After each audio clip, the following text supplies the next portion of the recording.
ओम नमो भगवते वासुदेवाय। नमस्कार दोस्तों, आज के इस वीडियो में हम बात करने वाले हैं पापांकुशा एकादशी के बारे में। पापांकुशा एकादशी का व्रत जो है कौन सी तिथि को हो रही है और इस पूजन को, इस एकादशी के त्योहार को हमें कब करना चाहिए, कब यह आरंभ हो रही है, कौन सी तिथि पड़ रही है, कौन सा दिन पड़ रहा है, पूजा की विधियां क्या रहने वाली हैं, पारण का समय क्या रहने वाला है, पारण क्या खाकर हमें इसमें करना चाहिए। हर व्रत के अलग अलग विधान होते हैं और एकादशी के व्रत में जो है ना, पारण से जुड़ी हुई विशेष जानकारियां होती हैं, तो यह जरूर आपको मालूम होनी चाहिए। नवरात्रि की समाप्ति के साथ ही पापांकुशा एकादशी की व्रत की शुरुआत हो रही है, इसलिए यह बहुत ही शुभ हो रही है। इस वर्ष पड़ने वाले यह एकादशी का व्रत बहुत ही खास होने वाला है, बहुत ही विशेष होने वाला है, क्योंकि बहुत ही दुर्लभ संयोग हो रहा है। वह संयोग क्या है वह भी जानेंगे। इसके साथ ही जानेंगे विशेष उपाय। इस उपाय को करने से आपके कई सारी मनोरथें पूर्ण होती हैं, कई सारी मनोकामनाएं पूर्ण होती हैं, धन से जुड़ी हुई समस्याएं दूर होती हैं, धन से जुड़े हुए योग जो है ना, वह आपकी कुंडली में निर्मित होने लगते हैं। आइए वीडियो को हम स्टार्ट करते हैं। नमस्कार दोस्तों, कैसे हैं आप सभी। उम्मीद करती हूँ आप सभी स्वस्थ होंगे, सुरक्षित होंगे और आप सभी को उत्तम भविष्य की कामना करते हुए आज का ये वीडियो स्टार्ट करती हूँ। साल 2023 में शारदीय नवरात्रि का जो समापन है वह 24 अक्टूबर को हो रहा है। 24 अक्टूबर की दोपहर में ही नवरात्रि का जो समय है वह समाप्त हो जाएगा और दोपहर से ही एकादशी इसी दिन लग जाएगी। कहने का मतलब है कि नवरात्रि का समापन और एकादशी का प्रारंभ बहुत ही उत्तम है। पापांकुशा के नाम से ही स्पष्ट हो जा रहा है, इस एकादशी का प्रभाव, इस एकादशी के प्रताप से व्यक्ति के समस्त दोष और पाप जो हैं वह समाप्त हो जाते हैं।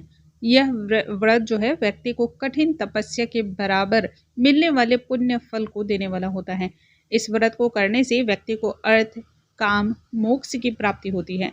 इस एकादशी पर यह व्रत और भी ज्यादा दुर्लभ हो रहा है क्योंकि विशेष संयोग हो रहा है। इस दिन त्रिग्रही योग हो रहा है। त्रिग्रही योग कहने का मतलब है 3 ग्रहों का योग। जब 3 ग्रह एक ही राशि में विराजमान होते हैं तब इसे त्रिग्रही योग कहा जाता है।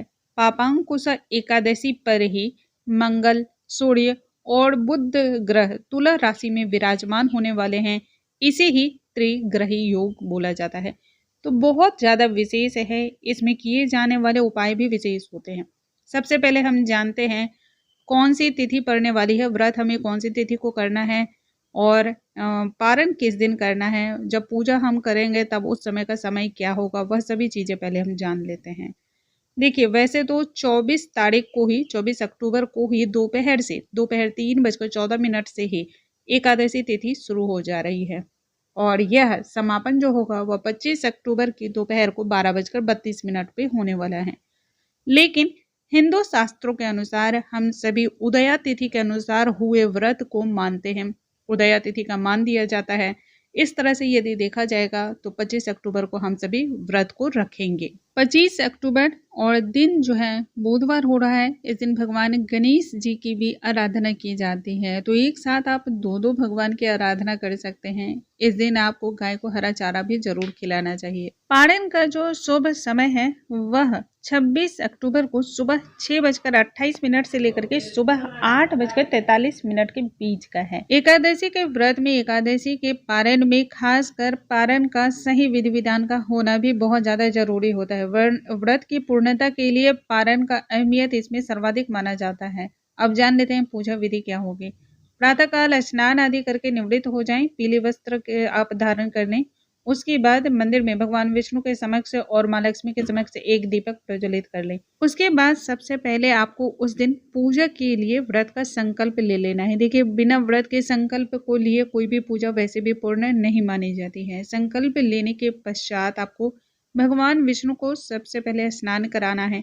तो आप गंगा जल से, पंचामृत से, और दूध, दही, इन सभी चीज़ों से, जिस भी चीज़ से आपके पास उस समय सामर्थ्य हो, जो भी आपकी इच्छा हो, उससे स्नान कराएं। सर्वाधिक जो महत्व होता है ना, वह पंचामृत से होता है, शुद्ध जल से होता है। इसके अलावा तुलसी वाला जो जल होता है ना, जिस जल में तुलसी की कुछ पत्तियां डाल के आपने रखी होती हैं, उनसे स्नान कराना बहुत ही विशेष फल को देने वाला होता है। वैसे भी भगवान विष्णु के किसी भी स्वरूप की आप पूजा कर रहे हो, तब तुलसी दल अनिवार्य हो जाता है। भगवान को अब वस्त्र समर्पित करें। वस्त्र के बाद आपको पीले पुष्प, अक्षत, चंदन, इन सभी से भगवान जी को तिलक करना है। घी का दीपक इस समय आपको जरूर प्रज्वलित करके रख लेना है। और अब आपको भगवान विष्णु को भोग लगाना है। तो पीले रंग के जो भी मिठाइयाँ हैं या फिर ऋतुफल हैं, आप उनका भोग लगाएं, लेकिन तुलसी दल अवश्य उसमें रखना है आपको। सभी चीजों को कर लेने के बाद भगवान को धूप, दीप, गंध दिखाएं। उसके बाद व्रत की कथा का श्रवण करें। हाथों में पीले पुष्प ले लें, या फिर यदि पीले पुष्प नहीं है तो पीले रंगे हुए चावल हाथ में लेकर के व्रत की कथा को सुने। उसके बाद भगवान विष्णु और माँ लक्ष्मी की एक साथ आरती करें। आरती करने के पश्चात आपको क्षमा प्रार्थना करनी है, जिससे पूजा में हुई कोई भी त्रुटि जो भी होती है, उनसे आप बाहर आ जाते हैं। वो त्रुटियां आपकी जो भी हैं वह सभी खत्म हो जाती है, समाप्त हो जाती हैं। दूसरे दिन पारण से पूर्व किसी भी ब्राह्मण को आप दान करें, और नहीं तो जरूरतमंद को भी आप भोजन का दान, अन्न का दान कर सकते हैं। देखिए, अन्न का दान सबसे बड़ा दान माना जाता है, इसलिए जो भी जरूरतमंद है उन्हें भी अन्न का दान जरूर करना चाहिए। उसके बाद ही आपको पारण करना चाहिए। पारण में आप तुलसी दल का इस्तेमाल कर सकते हैं। आप चाहें तो गंगा जल से पारण कर सकते हैं, पंचामृत से पारण कर सकते हैं, चरणामृत से पारण किया जाता है। इसके अलावा कुसा वाले जल से भी आप व्रत का पारण कर सकते हैं।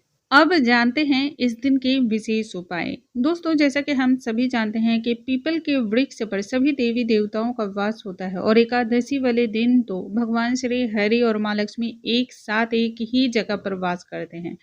इसलिए इस दिन पीपल के पेड़ में दूध और जल मिश्रित जल अर्पण करें। धूप, दीप, गंध इत्यादि दिखाएं, और भोग में कुछ न कुछ वहां पर जरूर आप लगाएं।